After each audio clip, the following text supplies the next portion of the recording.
Friends welcome back to our channel wealthy ലൈഫിൻ്റെ weekly stock recommendation വീഡിയോയിലേക്ക് എല്ലാവർക്കും സ്വാഗതം.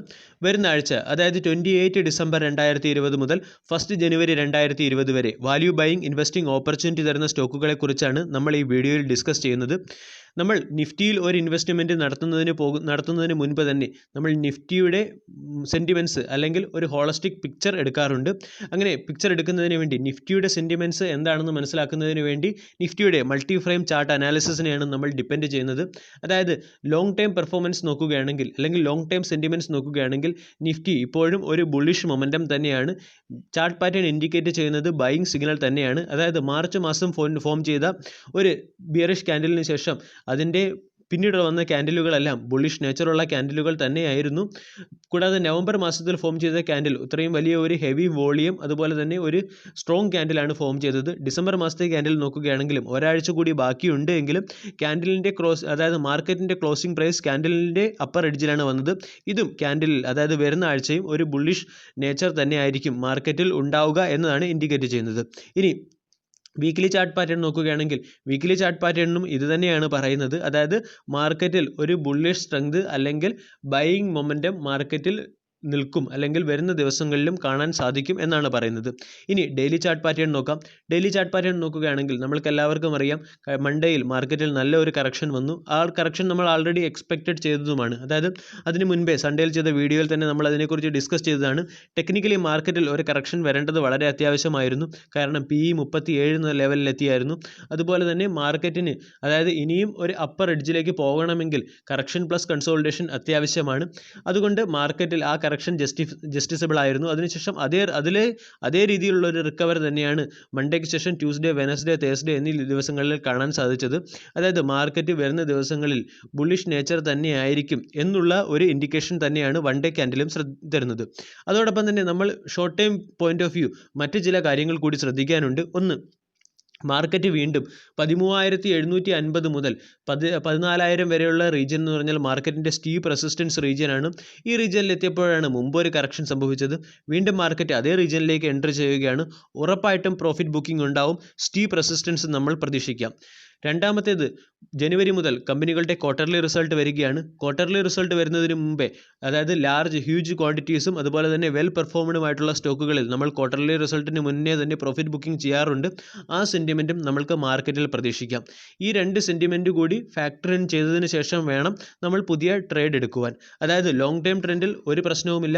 ഷോർട്ട് ടൈം ട്രെൻഡിൽ നോക്കുകയാണെങ്കിൽ മൈനർ കറക്ഷൻ അതായത് ഈവൻ 20-ഡേ എക്സ്പോണൻഷ്യൽ മൂവിംഗ് ആവറേജിൽ സപ്പോർട്ട് എടുക്കാൻ കേപ്പബിലിറ്റി ഉള്ള രീതിയിലുള്ള മൈനർ കറക്ഷൻ നമ്മൾ മുൻകൂട്ടി കണ്ട് അല്ലെങ്കിൽ മെൻ്റലി പ്രിപ്പയർ ആയതിനു ശേഷം വേണം മാർക്കറ്റിൽ പുതിയ ട്രേഡുകൾ എടുക്കാൻ. ഇനി നമ്മൾക്ക് വരുന്ന ആഴ്ച വാല്യൂ ഇൻവെസ്റ്റിംഗ് ഓപ്പർച്യൂണിറ്റി തരുന്ന സ്റ്റോക്കുകൾ ഏതൊക്കെയാണെന്ന് നോക്കാം.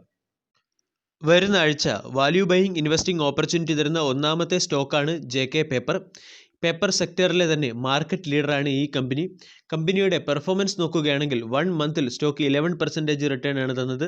പേപ്പർ സെക്ടറും 11% റിട്ടേൺ ആണ് തന്നത്. അതായത് സെക്ടറിൻ്റെയും സ്റ്റോക്കിൻ്റെയും പെർഫോമൻസ് സെയിം തന്നെയാണ്. ഇനി 1 ഇയറിലെ പെർഫോമൻസ് നോക്കുകയാണെങ്കിൽ ഈ സ്റ്റോക്ക് -15% നെഗറ്റീവ് റിട്ടേൺ തന്നു. അതായത് ഈ സ്റ്റോക്കിൽ അതിൻ്റെ പ്രീ കോവിഡ് ലെവലിൽ നിന്നും 15%ഓളം താഴെയാണ് സ്റ്റോക്കിൻ്റെ കറണ്ട് മാർക്കറ്റ് പ്രൈസ്. അതായത് ഈ സ്റ്റോക്ക് നമ്മൾക്ക് ഇമ്മീഡിയറ്റ് എഫക്റ്റ് ആയിട്ട് അല്ലെങ്കിൽ വരുന്ന വർഷത്തിനുള്ളിൽ 15%ഓളം റിട്ടേൺ തരാൻ കേപ്പബിലിറ്റി ഉള്ള സ്റ്റോക്കാണ്. സ്റ്റോക്കിൻ്റെ പ്രൈം അട്രാക്ഷൻ നോക്കുകയാണെങ്കിൽ സ്റ്റോക്കിൻ്റെ വാല്യൂഷൻ തന്നെയാണ്. അതായത് ഈ സ്റ്റോക്ക് ഇപ്പോൾ സ്റ്റോക്കിൻ്റെ PE നോക്കുകയാണെങ്കിൽ 6.84 ആണ്. അതായത് വളരെ പ്രൈം അല്ലെങ്കിൽ വളരെ അട്രാക്റ്റീവ് ആയിട്ടുള്ള ഒരു വാല്യൂവേഷനിൽ ഈ സ്റ്റോക്ക് കിട്ടുന്നു. പേപ്പർ സെക്ടറിൻ്റെ PE നോക്കുകയാണെങ്കിൽ 5.48 ആണ്. അതിൽ നിന്നും അല്പം പ്രൈമാണ്, കാരണം മാർക്കറ്റ് ലീഡറാണ്. ഇനി ഡിവിഡൻഡ് ഈൽഡ് നോക്കുകയാണെങ്കിൽ 3.77% ഡിവിഡൻഡ് ഈൽഡ്. അതായത് നമ്മൾക്ക് ഈ സ്റ്റോക്കിൽ അല്പം വെയിറ്റ് ചെയ്യേണ്ടി വന്നാൽ കൂടിയും ഡിവിഡൻഡ് അതായത് നല്ല ഡിവിഡൻഡ് തരുന്ന ഒരു സ്റ്റോക്ക് കൂടിയാണ്. ഇനി EPS നോക്കുകയാണെങ്കിൽ അതായത് 106 രൂപ കറണ്ട് മാർക്കറ്റ് പ്രൈസ് ഉള്ള ഒരു സ്റ്റോക്കിൻ്റെ EPS 15 രൂപയാണ്. അതും വളരെ അട്രാക്റ്റീവ് ആയിട്ടുള്ള ഒരു പോയിന്റ് തന്നെയാണ്. ഇനി മാർക്കറ്റ് ക്യാപ്പിനെ കുറിച്ച് നോക്കുകയാണെങ്കിൽ 1798 കോടി രൂപയുടെ സ്മാൾ ക്യാപ്പ് സെക്ടറിലെ മാർക്കറ്റ് ക്യാപ്പുള്ള ഒരു സ്റ്റോക്കാണ്. സ്റ്റോക്കിലെ ഇൻവെസ്റ്റിംഗ് അട്രാക്ഷൻ നോക്കുകയാണെങ്കിൽ റീസെൻ്റ്ലി സ്റ്റോക്കിൽ അതിൻ്റെ പ്രൊമോട്ടേഴ്സ് അവരുടെ ഹോൾഡിംഗ് ഇൻക്രീസ് ചെയ്ത് കഴിഞ്ഞു.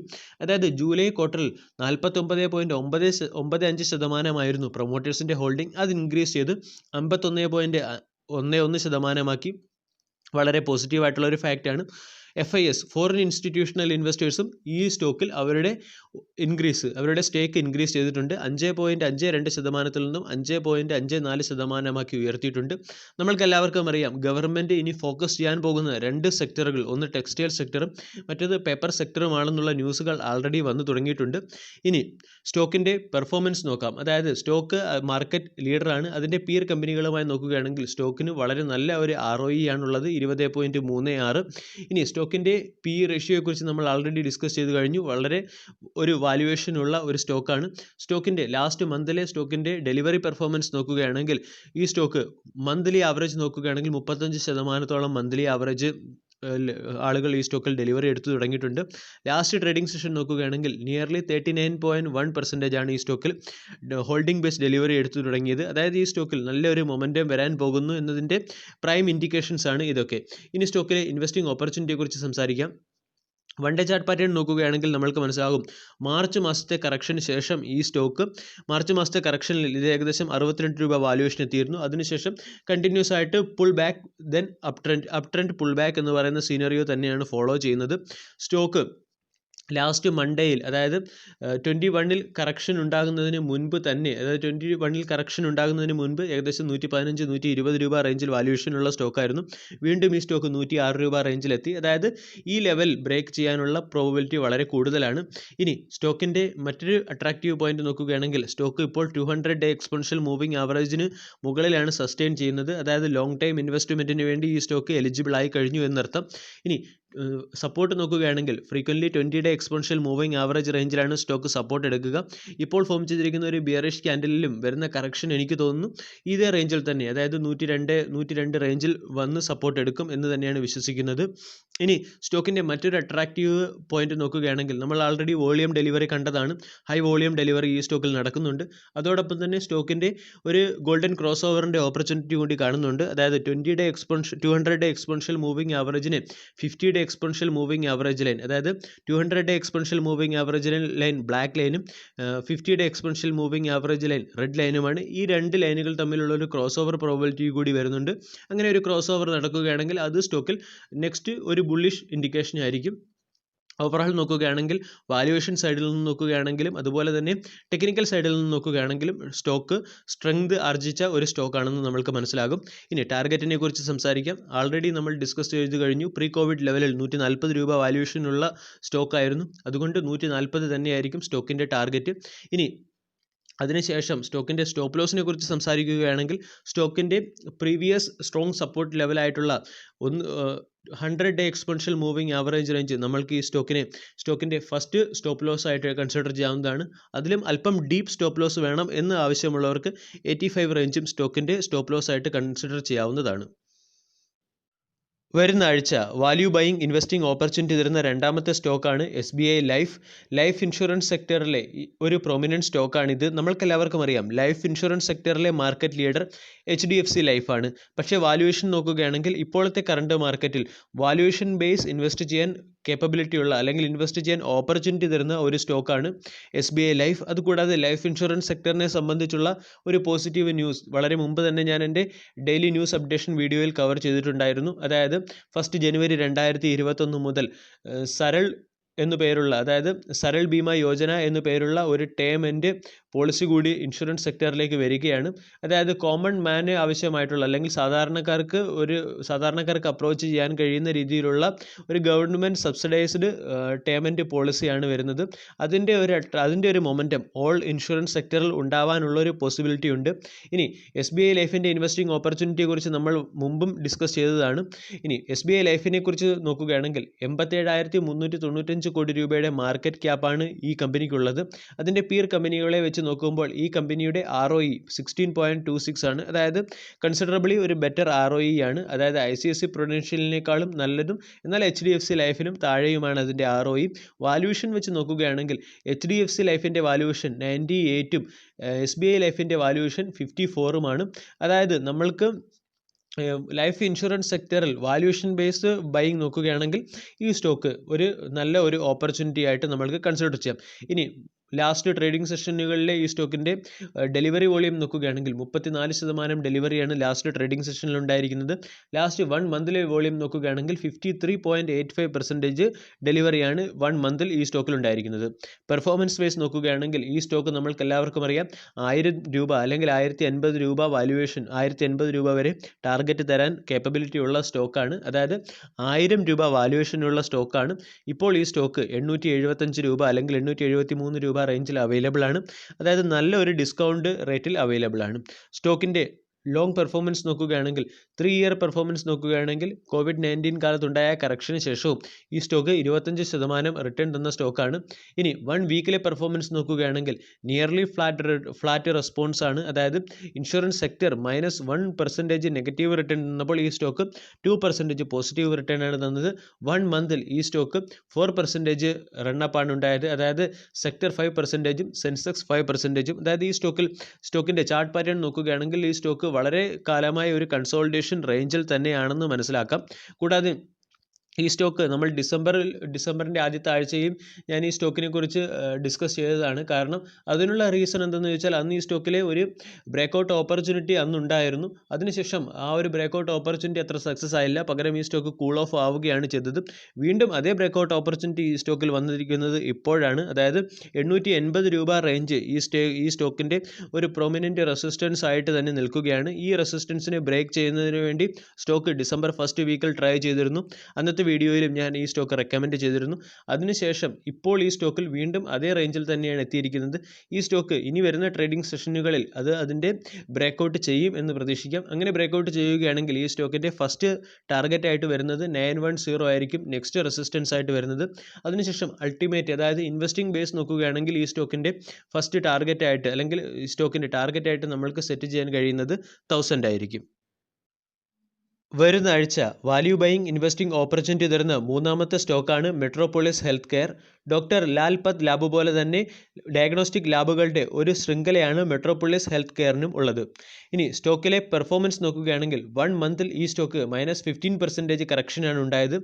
1 വീക്കിലെ പെർഫോമൻസ് നോക്കുകയാണെങ്കിൽ ഈ സ്റ്റോക്കിൽ മൊമെൻറ്റം വന്നു തുടങ്ങിയെന്ന് പറയാം. അതായത് 1.51% റിട്ടേൺ ആണ് തന്നത്.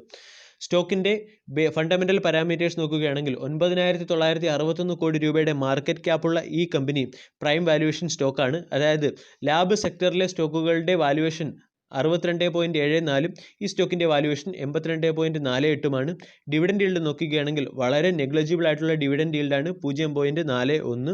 ഇനി EPS നോക്കുകയാണെങ്കിൽ 23 റുപ്പീസ് പെർ ഷെയർ എന്ന രീതിയിലാണ് കമ്പനിയുടെ EPS.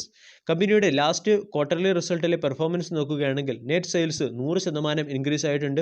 നെറ്റ് പ്രോഫിറ്റ് നോക്കുകയാണെങ്കിൽ 2000% ഇൻക്രീസ് ചെയ്തത് ക്വാർട്ടർ ടു ക്വാർട്ടറിൽ.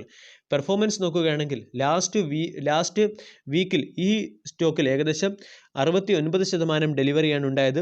1 മന്തിലെ ആവറേജ് നോക്കുകയാണെങ്കിൽ ഹോൾഡിംഗ് ബേസിൽ 66% ഹോൾഡിംഗ് ആണ് നടന്നത്. ലാസ്റ്റ് ഡേ അതായത് ഫ്രൈഡേയിലെ ഡെലിവറി പെർസെൻറ്റേജ് നോക്കുകയാണെങ്കിൽ ഏകദേശം 51% ആണ് സ്റ്റോക്കിൻ്റെ ഡെലിവറി. ഇനി സ്റ്റോക്കിലെ മറ്റൊരു അട്രാക്റ്റീവ് ആയിട്ടുള്ള കാര്യം സ്റ്റോക്കിൽ അതിൻ്റെ പ്ലഡ്ജ് ഷെയർ റെഡ്യൂസ് ചെയ്തു എന്നുള്ളതാണ്. അതായത് ജൂൺ മുതൽ സെപ്റ്റംബർ വരെയുള്ള ക്വാർട്ടർ നോക്കുകയാണെങ്കിൽ 37.85% ഷെയറുകൾ പ്രൊമോട്ടേഴ്സ് പ്ലഡ്ജ് വെച്ചിരുന്നു. ആ പ്ലഡ്ജ് ഷെയർ കുറച്ച് 5.44% കുറച്ചിട്ടുണ്ട്. ഇത് സ്റ്റോക്കിനെ സംബന്ധിച്ചിടത്തോളം വളരെ പോസിറ്റീവ് ആയിട്ടുള്ള ഒരു ഫാക്റ്റ് തന്നെയാണ്. കൂടാതെ പ്രൊമോട്ടേഴ്സ് സ്ലൈറ്റ്ലി അവരുടെ ഹോൾഡിംഗ് കുറച്ചിട്ടുണ്ട്. 50.81 നിന്നും 50.57 കുറച്ചു. ഓവറാൾ നോക്കുകയാണെങ്കിൽ വളരെ പോസിറ്റീവ് അല്ലെങ്കിൽ ഒരു ബുള്ളിഷ് ആയിട്ടുള്ള ഷെയർ ഹോൾഡിംഗ് പാറ്റേൺ തന്നെയാണ് നമ്മൾക്ക് കാണാൻ സാധിക്കുന്നത്. ബാക്കിയുള്ള ഇൻസ്റ്റിറ്റ്യൂഷണൽ ഇൻവെസ്റ്റേഴ്സ് അതായത് ഫോറിൻ ഇൻസ്റ്റിറ്റ്യൂഷണൽ ഇൻവെസ്റ്റേഴ്സ് ആയാലും മ്യൂച്വൽ ഫണ്ടുകളായാലും ഈ സ്റ്റോക്കിൽ നല്ല രീതിയിലുള്ള ഒരു ഷെയർ ഹോൾഡിംഗ് പാറ്റേൺ ആണ് കാണിക്കുന്നത്. ഇനി ഈ ഓപ്പർച്യൂണിറ്റിയെ കുറിച്ച് സംസാരിക്കാം. അതായത് ഈ സ്റ്റോക്ക് 2300 രൂപ വരെ വാല്യുവേഷനിലെത്തിയ സ്റ്റോക്കായിരുന്നു. പെർഫോമൻസ് നോക്കുകയാണെങ്കിൽ അല്പം ഓവർ വാല്യൂ റീജിയനിൽ എത്തിയതിനു ശേഷമാണ് ഈ സ്റ്റോക്കിൽ ഒരു കറക്ഷൻ സംഭവിച്ച് സ്റ്റോക്ക് അതിൻ്റെ 100-day എക്സ്പോണൻഷ്യൽ മൂവിംഗ് ആവറേജ് റേഞ്ചിൽ നിന്നും സപ്പോർട്ട് എടുത്തിരിക്കുകയാണ്. അതായത് 1850 രൂപ റേഞ്ചിൽ നിന്നും സപ്പോർട്ട് എടുത്തിരിക്കുകയാണ്. സ്റ്റോക്ക് ഇപ്പോൾ 1950 രൂപ റേഞ്ചിലാണ്. അതായത് ഈ സ്റ്റോക്കിൽ ഒരു ബൈയിങ് വാല്യുവേഷൻ അല്ലെങ്കിൽ സ്റ്റോക്ക് അതിൻ്റെ ഒരു ഇൻവെസ്റ്റിംഗ് സോണിൽ എത്തിയെന്ന് നമുക്ക് മനസ്സിലാക്കാം. 1850 രൂപ മുതൽ 1950 രൂപ വരെയുള്ള റേഞ്ച് സ്റ്റോക്കിൻ്റെ ഒരു വാല്യൂ ബൈയിങ് സോണായിട്ട് ഞാനിവിടെ കൺസിഡർ ചെയ്യുന്നുണ്ട്. ഇനി സ്റ്റോക്കിൻ്റെ ബാക്കിയുള്ള പാരാമീറ്റേഴ്സ് നോക്കുകയാണെങ്കിൽ ഈ സ്റ്റോക്ക് നമ്മൾക്ക് 2300 രൂപ എന്ന് പറയുന്ന പ്രീവിയസ് ഹൈയിലേക്ക് മടങ്ങിപ്പോകാനുള്ള ഒരു സാധ്യത തരുന്ന സ്റ്റോക്കാണ്. അതായത് ടാർഗറ്റായിട്ട് നമ്മൾക്ക് 2300 രൂപ തന്നെ സെറ്റ് ചെയ്യാവുന്ന സ്റ്റോക്കാണ്. സ്റ്റോപ്പ് ലോസ് ആയിട്ട് 1850 രൂപ റേഞ്ചിൽ സെറ്റ് ചെയ്തതിന് ശേഷം ഈ സ്റ്റോക്കിൽ നമ്മൾക്ക് ഒരു ഇൻവെസ്റ്റിംഗ് ഓപ്പർച്യൂണിറ്റി കൺസിഡർ ചെയ്യാവുന്നതാണ്.